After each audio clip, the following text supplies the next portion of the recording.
Human Rights Watch acusa a Israel de crimen de guerra por traslado forzoso de palestinos en Gaza. El presidente de Brasil, Luiz Inácio Lula da Silva, reconoció que no tiene derecho a cuestionar la decisión del Tribunal Supremo de Justicia de Venezuela sobre los resultados de la elección presidencial del pasado 28 de julio.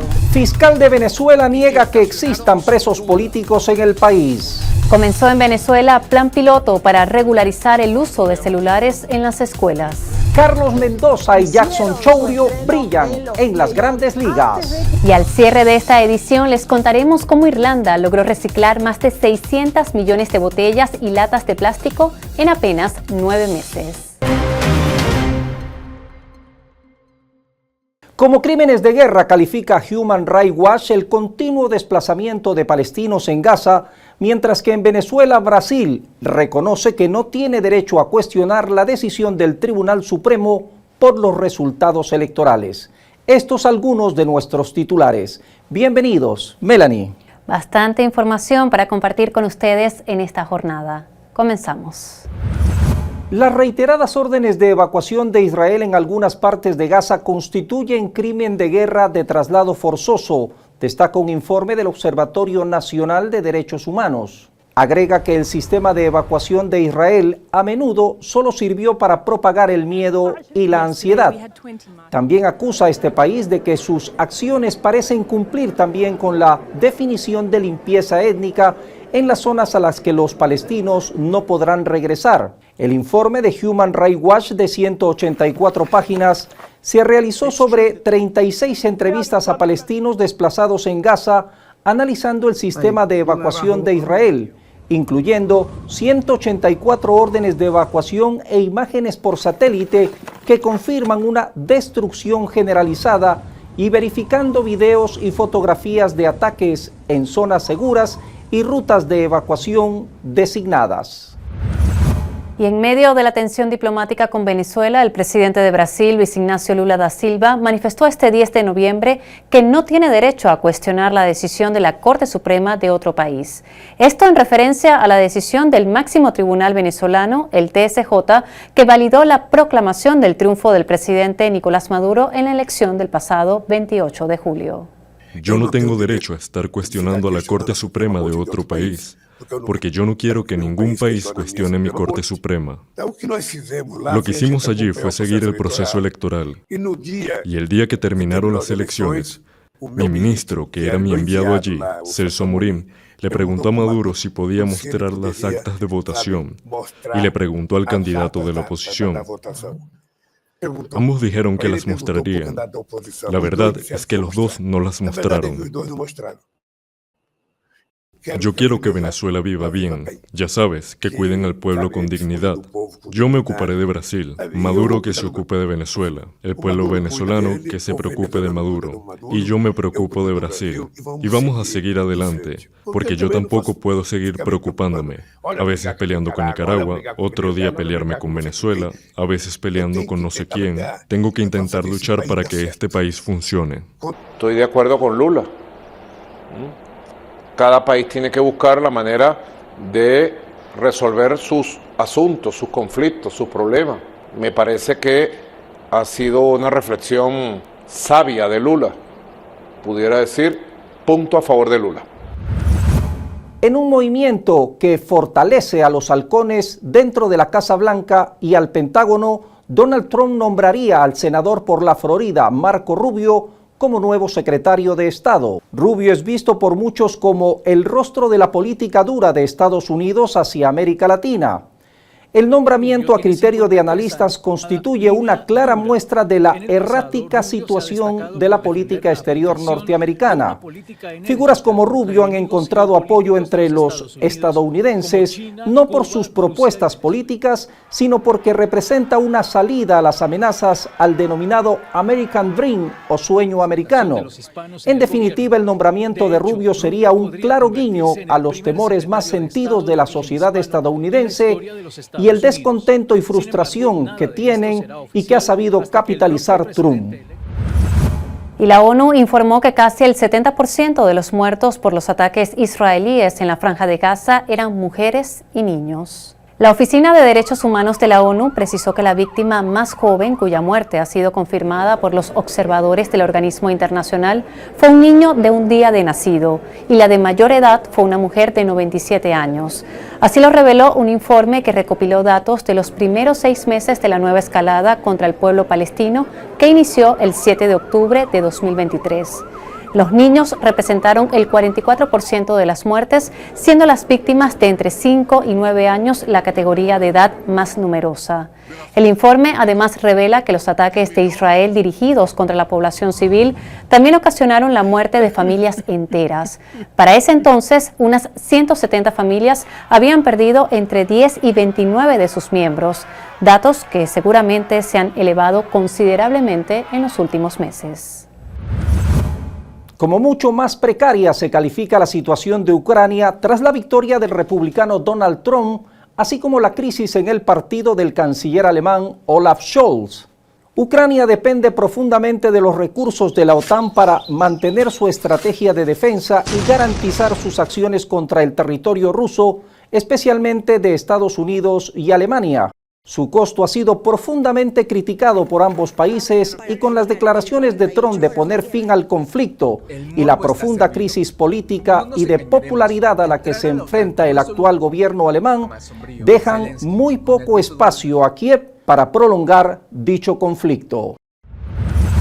El máximo tribunal penal de Argentina ratificó este 13 de noviembre la condena contra la expresidenta Cristina Fernández a 6 años de prisión y la inhabilitación perpetua para ocupar cargos públicos. Condenar a Cristina Elizabeth Fernández de Kirchner a la pena de 6 años de prisión, inhabilitación especial perpetua para ejercer cargos públicos, accesorias legales y las costas del proceso, por considerarla autora penalmente responsable del delito de administración fraudulenta en perjuicio de la administración pública. Cristina Fernández niega su culpabilidad y denunció la falta de imparcialidad de los jueces, quienes tienen vínculos directos con el expresidente argentino Mauricio Macri. Ahora su defensa deberá apelar dicha decisión ante la Corte Suprema de Justicia, por lo cual no podrá ser detenida e inhabilitada hasta que esa instancia no se pronuncie, siendo el último recurso de apelación que le queda a la exmandataria. La apreciación del peso argentino provoca que los países del exterior sean muy accesibles y esto perjudica a los mercados turísticos locales. En dólares hubo una alta inflación al punto que los argentinos están yendo de manera muy numerosa a comprar a países limítrofes y hay altas reservas turísticas para este verano en Chile, Brasil o Europa, lugares que hace algunos meses no se podía acceder. Los propios argentinos detectaron que cuando hacen compras allí, les sale un 50% menos que si compran los mismos productos en Argentina. En este contexto, Javier Milei destacó que la recesión se terminó y de ahora en adelante lo que queda es crecimiento, algo muy difícil de predecir, según los economistas, en las actuales circunstancias, con un gasto público totalmente restringido y conflictos sociales a la orden del día. Más de una cuarta parte de la producción petrolera de Estados Unidos en el Golfo de México se detuvo tras el huracán Rafael, que alcanzó su parte central y obligó a los petroleros a detener la actividad y evacuar parte de su personal. En la zona se produce cerca del 14% del crudo y el 5% del gas de ese país. Como consecuencia, la producción se ha reducido en más de 480,000 barriles diarios de petróleo y 310 millones de metros cúbicos de gas natural, lo que representa el 28% de la capacidad total de producción de crudo y el 17% de la de gas natural. Rafael surgió a principios de noviembre y se fortaleció hasta convertirse en huracán. Ha suscitado inquietud en torno a la producción de petróleo y gas en el Golfo de México.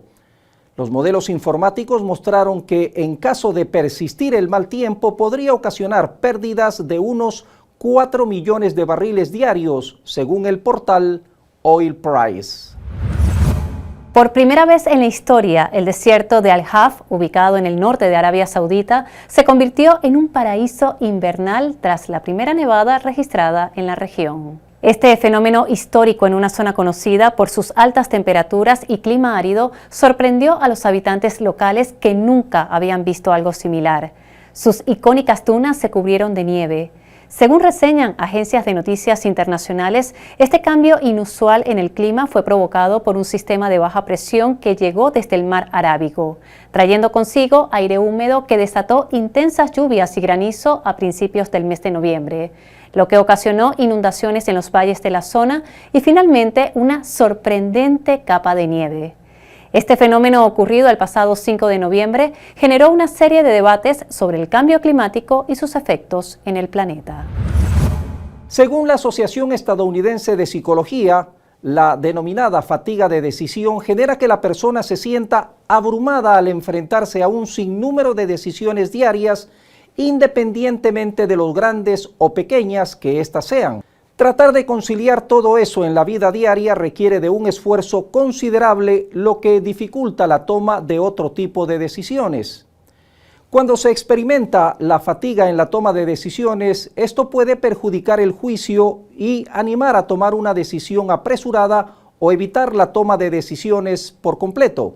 Parte del problema es que a la gente le preocupa el hecho de tomar decisiones de las que acaba arrepintiéndose simplemente porque no pensó bien todas las opciones y eligió impulsivamente o por defecto.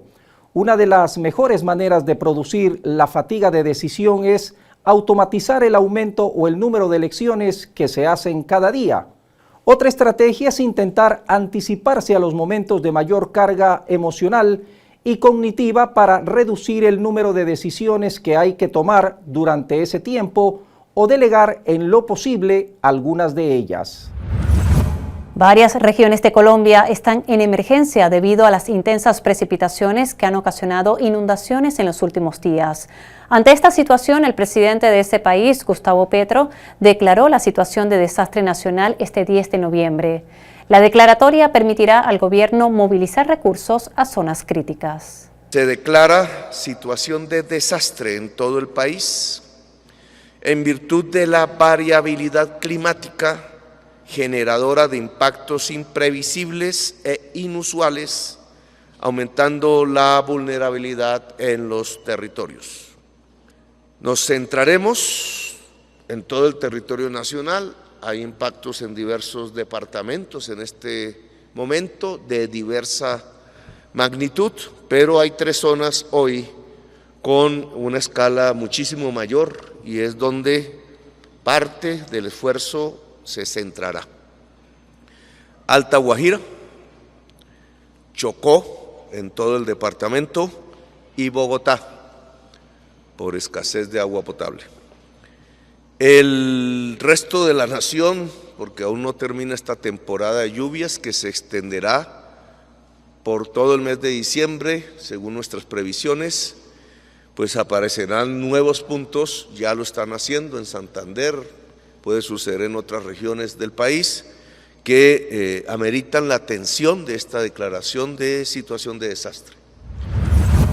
El mundo del arte está revolucionando y es que un cuadro creado por un robot acaba de venderse en la asombrosa cifra de $1.200.000 en una subasta de Sotheby's. La obra, un retrato del célebre matemático Alan Turing, padre de la informática moderna, fue creada por Aida, el primer robot humanoide considerado un artista.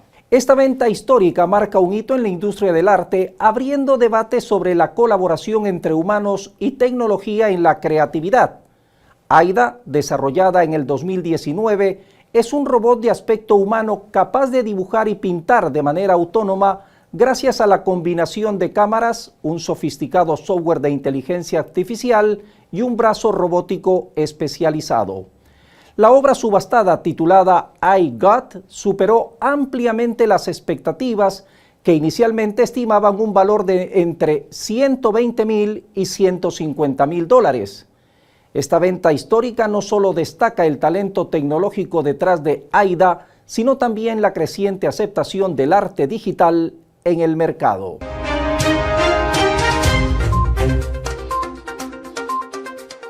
Se inauguró en Bakú, Azerbaiyán, la conferencia anual de la ONU sobre el cambio climático en medio de la incertidumbre de si Estados Unidos cooperará tras la victoria de Donald Trump. Un tema importante en la agenda serán los objetivos de financiación a partir del 2025 para que los países desarrollados ayuden a las naciones en desarrollo a abordar el cambio climático, así como la forma en la que se deben asumir dichas contribuciones.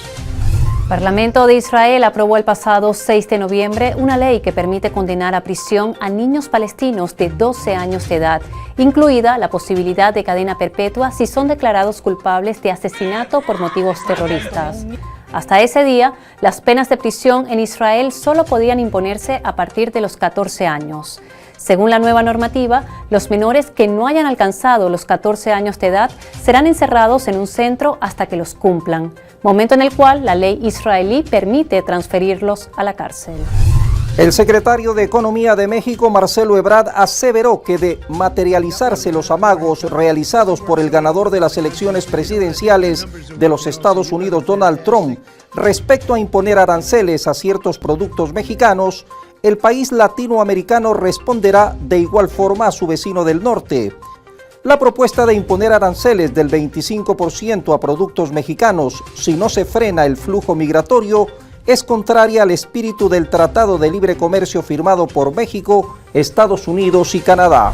35 muertos y 43 heridos en China luego que un conductor embistiera con su vehículo a un grupo de personas que se ejercitaban cerca de un centro deportivo de la ciudad de Zhuhai.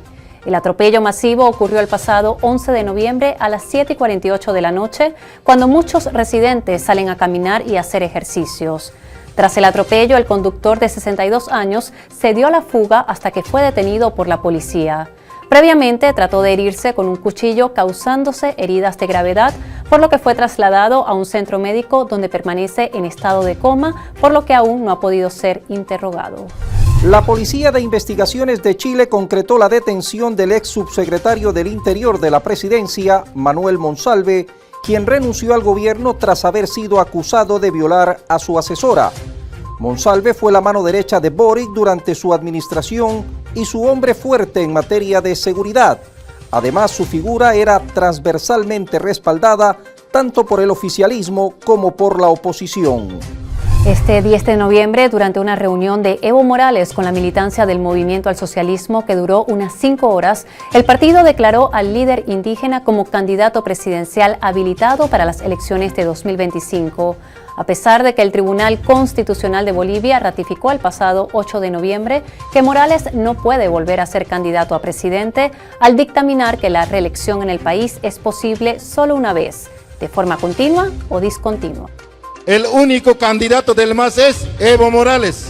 Organizaciones de defensa de las personas migrantes en Estados Unidos están llevando a cabo actividades para concientizar y preparar a la comunidad que está en una situación migratoria irregular ante posibles detenciones o redadas tras el triunfo de Trump. Las organizaciones recomiendan a los migrantes tener a la mano todos sus documentos esenciales, dar una copia de toda esta documentación a sus familiares e incluso definir con quién se quedarán sus hijos en caso de ser detenidos. 17 muertos y 15 heridos dejó un nuevo enfrentamiento entre reclusos de la mayor cárcel de Ecuador.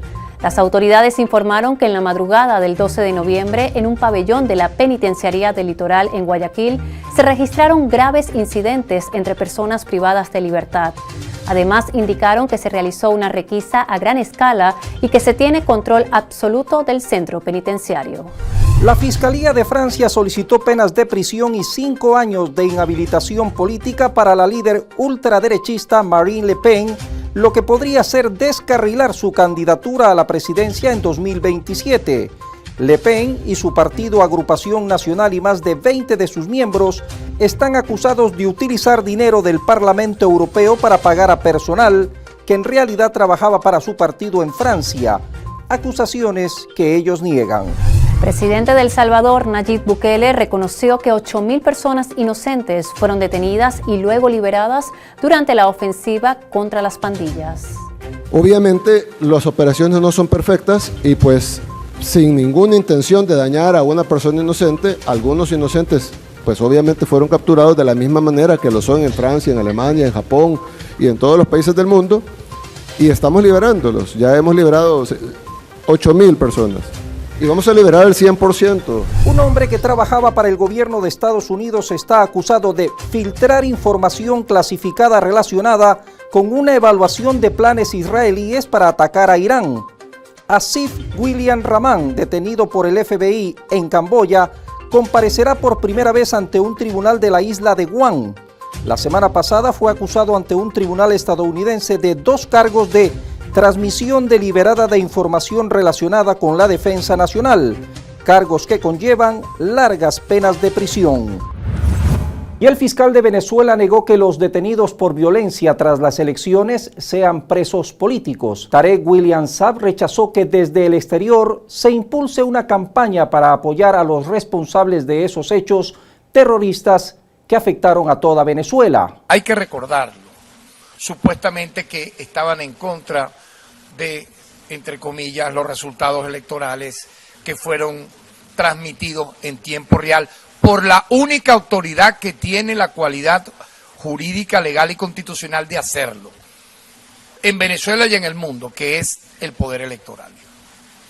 Usaron eso de excusa para ocasionar la fatídica cifra de 28 muertos y de más de 1.000 heridos. Estas personas no son presos políticos, no son presos de conciencia. Lamentablemente son criminales que se prestaron para acciones terroristas, delictivas, pagados por los mal llamados comanditos. Ahora les contamos que en Venezuela comenzó un plan piloto para regularizar el uso de celulares en las escuelas del país debido a su impacto en la salud mental. El ensayo se está implementando en 200 colegios y liceos para reducir los riesgos asociados a estos dispositivos durante la jornada escolar. Ya este tema de la influencia nociva, letal, de las redes sociales y los videojuegos sobre la mente de los niños, niñas y jóvenes, y el tema de las escuelas, ya es un tema mundial. El Ministerio de Educación en este año escolar hemos empezado el ensayo en 100 escuelas del país y 100 liceos de regularización de teléfonos con redes sociales y de laptops. Y va muy bien. Se ha incrementado la atención escolar, la producción de conocimiento, la capacidad. Se ha incrementado, Julio, ¿cómo se llama? La sociabilidad, el intercambio entre niños y niños. Ha bajado la angustia, la ansiedad de la generación ansiosa. Y al menos 5 heridos dejó un incendio en un gasoducto de PDVSA en el estado Monagas en un nuevo ataque al sistema petrolífero nacional. La entidad informó en un comunicado que el incidente se registró en el complejo operativo Muscar, perteneciente a la división Punta de Mata, ubicada en el municipio Ezequiel Zamora, en el estado Monagas, noreste de Venezuela. El equipo técnico ejecutó acciones inmediatas para el control total de la eventualidad, al tiempo que se determinan las circunstancias del atentado que lo perfilan como un nuevo ataque a nuestra industria, indicó PDVSA. Y este 13 de noviembre fue activado en La Guaira un nuevo circuito de rayos X para reforzar el control aduanero, permitiendo realizar la inspección de 60 a 80 contenedores en media hora sin detenerse en ningún momento. Un nuevo equipo que permitirá poner de punta a las aduanas venezolanas en el mundo. Hoy es posible tener este gran avance tecnológico y que bueno, disfrutará todo las personas que hagan importaciones, todas las industrias, todos los empresarios, facilitando que antes con el equipo que se tenía permitía revisar cada media hora aproximadamente unos 20 contenedores. Con este equipo en el mismo tiempo estamos haciendo entre 60 a 80 contenedores. Sí, aquí puede pasarse el escaneo sin que el contenedor se detenga en ningún momento. Según el informe del Gobierno Nacional a la OPEP, la producción petrolera alcanzó los 989.000 barriles por día, lo que representa un aumento de 40.000 barriles diarios en comparación con el mes anterior. Desde este enfoque, este crecimiento significativo destaca el esfuerzo del país por revitalizar su industria petrolera. En este contexto, el crudo Merey de 16, que sirve de referencia venezolana en la cesta OPEP, se cotizó el pasado mes de octubre en 58.30 por barril, lo que equivale a un aumento de 3.39 o 6.2 en comparación con el mes anterior. Asimismo, el petróleo venezolano fue el que más aumentó en esta cesta, lo que redujo su brecha con el promedio de la canasta de la OPEP a 27.70%, lo que significa $16.15 por barril. Esto evidencia las inversiones efectuadas con el fin de incrementar la producción, respetando siempre los límites de producción señalados por la Organización de Países Exportadores de Petróleo.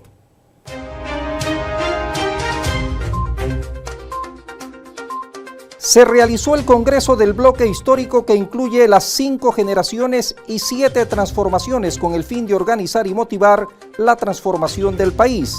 La vicepresidenta Delcy Rodríguez destacó que para la realización de este evento se efectuaron más de 100.000 asambleas con la participación de más de 3 millones de personas en todo el país.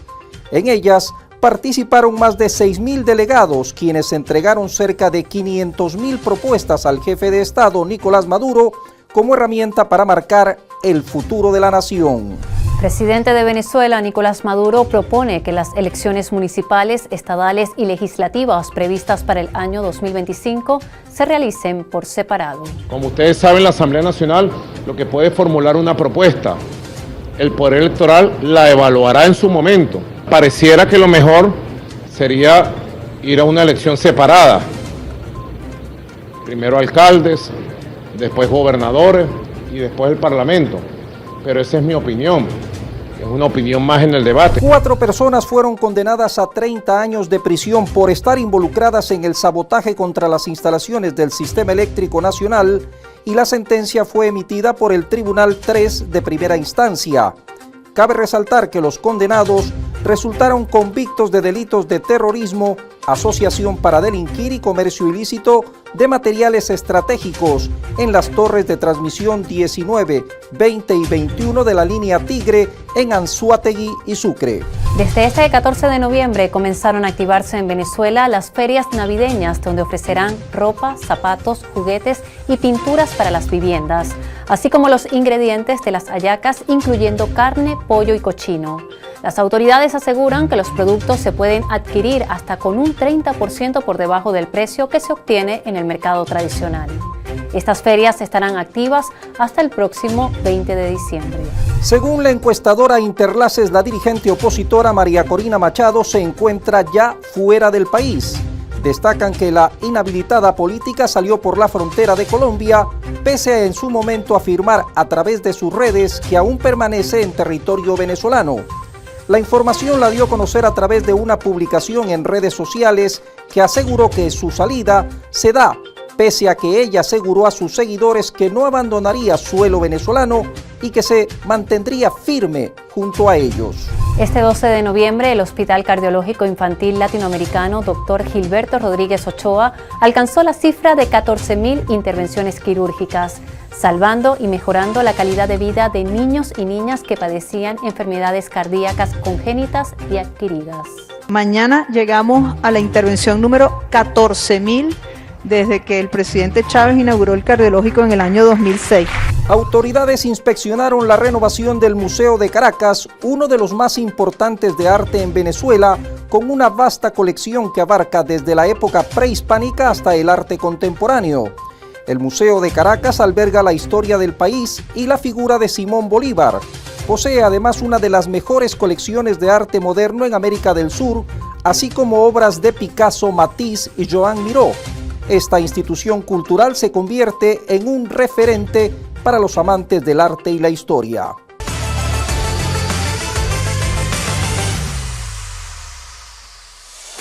Carlos Mendoza y Jackson Chourio brillan en las grandes ligas. Además, Luis Ángel Acuña inscribe su nombre en la historia del circuito, mientras que el retorno de Mike Tyson preocupa tras 19 años de retiro. Tal como se anticipaba, los venezolanos Carlos Mendoza y Jackson Chourio han sido reconocidos como finalistas en la temporada 2024 para los prestigiosos premios de la Asociación de Escritores de Béisbol de los Estados Unidos, los cuales celebran lo mejor de la Major League Baseball.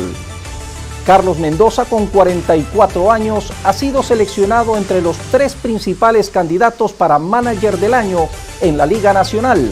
Por su parte, Jackson Chourio, quien apenas cuenta con 20 años, ha logrado posicionarse entre las 3 opciones para el Novato del Año.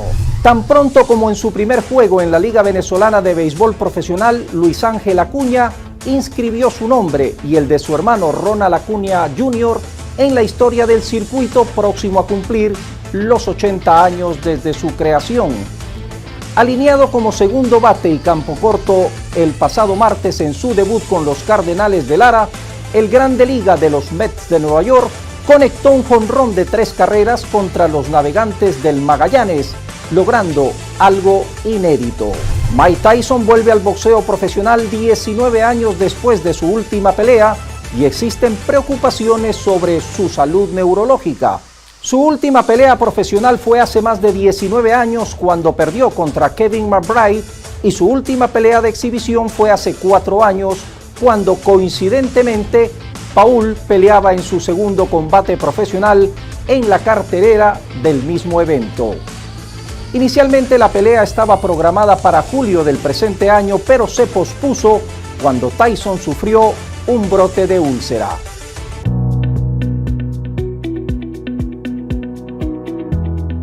Hoy en nuestro segmento Lo Positivo les contamos que más de 600 millones de envases de bebidas han sido reciclados en apenas 9 meses en Irlanda gracias a la implementación de un plan de devolución de depósitos que inició en febrero de este año.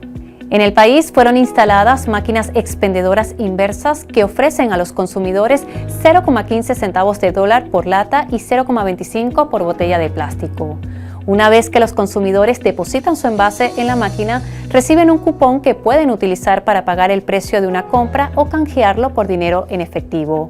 Cualquier botella o lata de plástico que tenga el logotipo de Return se puede devolver en las tiendas participantes, siempre y cuando no esté dañado el envase. Hay que destacar que cuando las personas compran los productos con esta etiqueta, pagan un pequeño depósito además del precio de la bebida, el cual recuperan al devolverla. Los promotores de esta iniciativa explican que de esta manera los usuarios estarán comprando la bebida y tomando prestado el envase, ayudando así a reducir la basura, aumentando las tasas de reciclaje y mejorando el ambiente.